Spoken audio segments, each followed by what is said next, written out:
పగలంతా నవ్వుతూ, అందరితో మాట్లాడుతూ బానే ఉంటాం. కానీ రాత్రి పడుకోగానే గతం చేసిన గాయాలు, భవిష్యత్తు గురించి భయాలు ఒక్కొక్కటిగా కూడుకుపోతాయి. అప్పుడు మొదలవుతుంది అసలైన నైట్ ఓవర్ థింకింగ్. ఎందుకు రాత్రి ఆ ఆలోచనలు వస్తాయి?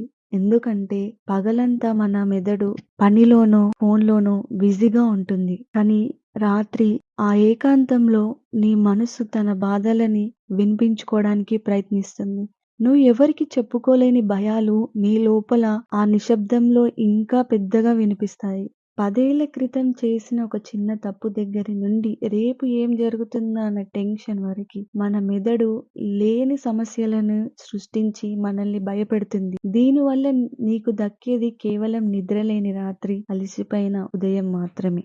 గుర్తుంచుకో, రాత్రి నువ్వు ఎంత ఆలోచించినా గతాన్ని మార్చలేవు. భవిష్యత్తుని సరిచేయలేవు. ఆ ఆలోచనలు నిన్ను బలహీనత చేస్తాయి తప్ప ఏ సమస్యను పరిష్కరించవు. నీ మనసుతో చెప్పు, ఇప్పుడు నేను ఏమి చెయ్యలేను, రేపు చూసుకుందామని. రేపటి విజయం కోసం ఈరోజు నిద్ర ముఖ్యం.